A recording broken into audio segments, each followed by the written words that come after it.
Bismillahirrahmanirrahim. Assalamualaikum warahmatullahi wabarakatuh.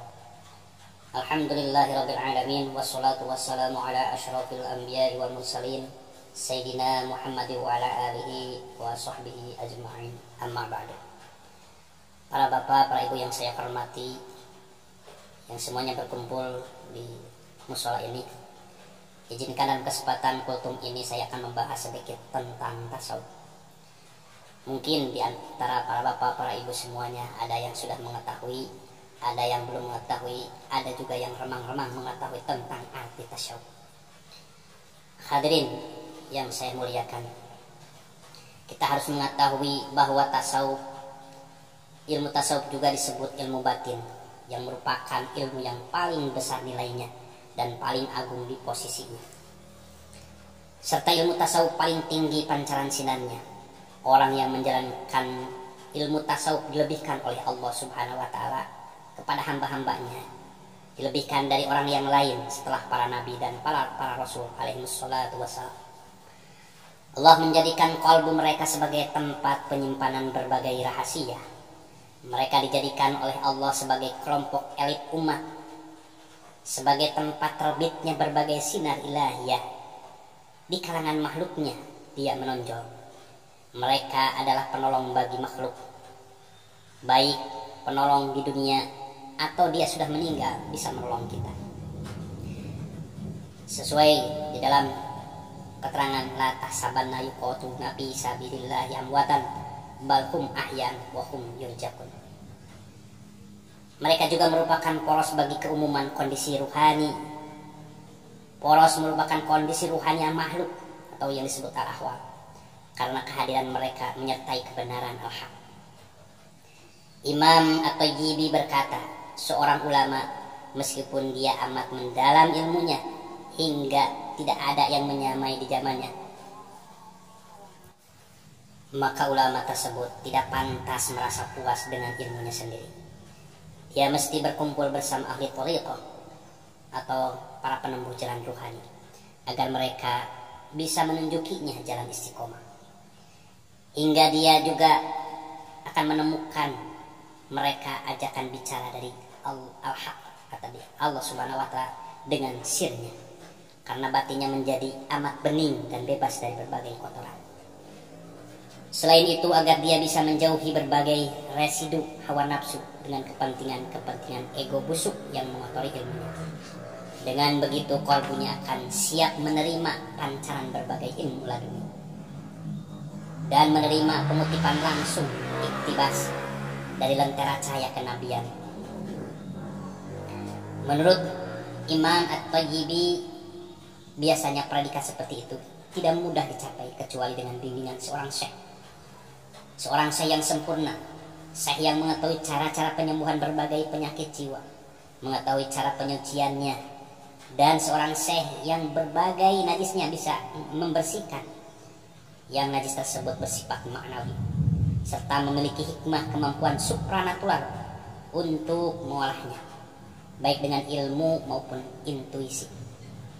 Tujuannya agar nafsu yang memerintah kepada kejahatan dan racun-racunnya yang tersembunyi bisa keluar dari dalam dirinya. Itulah perlunya syekh yang mampu membimbing kita. Maka para ulama ahli thariqah sepakat keharusan kita mencari seorang syekh untuk menjadikan pembimbing guna menghilangkan sifat-sifat yang menghalangi masuknya hadrah Allah kepada qalbu, agar kehadiran dan kehusuan di dalam menjalankan ibadah kepada Allah Subhanahu wa Ta'ala benar-benar nyata. Kesepakatan para ulama ini merupakan bagian dari ma la yatimul wujub illa bihi fa huwa wajibun. Sesuatu yang tanpanya menjadikan kewajiban tidak sempurna berarti sesuatu itu wajib. Jadi kita mempunyai syekh yang benar-benar syekh akhirat, wajib hukumnya. Menyembuhkan penyakit-penyakit batin termasuk suatu kewajiban. Karena itu orang yang mengidap berbagai penyakit batin itu harus mencari seorang syekh yang dapat mengeluarkan dari dirinya sendiri. Jika dia tidak mendapatkan syekh di kampung halamannya, di tempat tinggalnya, di lingkungannya, dia harus pergi mencari ke daerah lain. Wajib, meskipun jauh. Al-Imam Ahmad bin Hanbal radhiyallahu anhu pernah berkata kepada putranya Abdullah, "Wahai anakku, engkau harus mempelajari hadis dengan sebenar-benarnya. Engkau harus mempelajari Al-Quran dengan sebenar-benarnya. Dan berhati-hatilah, jangan sampai engkau duduk bersama mereka yang menamai dirinya kaum sufi." Apa sebabnya? Di kalangan kaum yang menamai kaum sufi, tidak jarang di antara mereka ada yang bodoh terhadap hukum-hukum agamanya. Perkataan Imam Hambal kepada anaknya. Namun beberapa saat kemudian, setelah beliau bersahabat dengan Abu Hamzah al-Baghdadi, mereka seorang sufi, dan kebersamaan tersebut banyak ilmu-ilmu yang diraih oleh Imam Al-Hambal bin Hambal. Akhirnya dia mengetahui berbagai kondisi ruhani, mengetahui tentang kaum sufi. Akhirnya Al-Imam Hambal berkata kepada anaknya, "Wahai anakku, engkau harus duduk bersama kaum sufi, karena mereka telah menambahkan ilmu-ilmu kepadaku, menambahkan kedekatan diri dengan Allah, rasa takut akan tertahannya oleh rahmat Allah, akan timbul rasa juhud dalam dunia dan ketinggian semangat." Selain Al-Imam bin Hambal, Imam Asy-Syafi'i juga sering duduk bersama kaum sufi. Bahkan Al-Imam Asy-Syafi'i berkata, seorang faqih, ahli fikih, perlu mengenal dan mengetahui benar istilah kaum sufi. Apa sebabnya? Agar mereka bisa memberinya manfaat ilmu yang tidak dia miliki. Al-Imam Asy-Syafi'i dan Al-Imam Ahmad bin Hanbal sering bolak-balik untuk menghadiri majelis orang-orang sufi. Beliau hadir untuk mengikuti majelis zikir mereka. Suatu hari mereka ditanya oleh sahabat-sahabatnya, "Hei Imam Syafi'i dan Imam Hanbal, mengapa kalian bolak-balik kepada orang-orang yang bodoh seperti mereka?" Lalu Imam Asy-Syafi'i dan Imam Hanbal memberi jawaban, "Sesungguhnya mereka itu mempunyai dan mengetahui semua pokok-pokok urusan, yaitu takwa Allah, bertakwa kepada Allah. Dia mengetahui mahabbatullah, mencintai Allah. Dia mengetahui ma'rifatullah, ma'rifat kepada Allah." Sebagian ulama lain berkomentar, "Siapapun Anda yang mempercayai ucapan ahli thariqah, maka mintalah dia berdoa untukmu, sebab dia mustajab doanya, dikabulkan oleh Allah." Hadirin rahimakumullah, selain itu kita harus juga mengetahui prinsip-prinsip dasar ilmu tasawuf. Apa sebabnya? Di dalam tata krama ilmu harus mengetahui 10 dasar-dasar ilmu. Yaitu satu yang disebut definisi, kedua yang disebut objek kajian, ketiga manfaat mempelajarinya, keempat fadlun atau keunggulan, 5 kolerasinya dengan ilmu-ilmu yang lain, keenam peletakan dasarnya, ketujuh namanya itu ilmu, kedelapan sumber-sumber pengambilannya, kesembilan hukum mempelajarinya, dan 10 permasalahannya. Sekarang kita harus mengetahui apa definisi dari tasawuf. Tasawuf adalah ilmu untuk mengetahui berbagai kondisi jiwa atau yang disebut ahwalun nafs yang terpuji dan tercela. Kita akan mengetahui cara mencucikan jiwa dari sifat-sifat tercela, cara menghiasi dengan sifat-sifat terpuji, dan cara menempuh suluk menuju Allah dan berlari kepada Allah. Itu yang disebut definisi tasawuf. Yang kedua disebut objek tasawuf. Objek kajian ilmu tasawuf adalah perbuatan hati dan indera lahir, atau yang disebut af'alul qulub wal khawas, serta cara mensucikan pemurniannya, tazkiyatu wa tasfiyah. Ketika apa hasil dari tasawuf? Hasil dari tasawuf banyak hasilnya didapat dari tasawuf. Di antaranya adalah mendidik hati dan mengetahui alam metafisika atau yang disebut alam gaib dengan perasaan ruhani dauk maupun dengan perasaan hati bizdan. Hasilnya adalah keselamatan di akhirat, meraih ridho Allah Subhanahu wa taala, memperbolehkan kebahagiaan yang abadi, mengalami, menyinari dan membenahi hati hingga bisa menyingkap berbagai perkataan besar dan menyaksikan kondisi-kondisi ruhaniah yang mengagumkan, serta mampu melihat sesuatu yang tak tampak dalam penglihatan orang lain. Itu hasil dari kita mempelajari ilmu tasawuf. Keempat, keutamaan ilmu tasawuf. Ilmu tasawuf merupakan ilmu yang paling mulia karena hubungannya dengan ma'rifat dan cinta kepada Allah Subhanahu wa taala. Ma'rifat dan cinta kepada Allah merupakan keutamaan yang bersifat mutlak.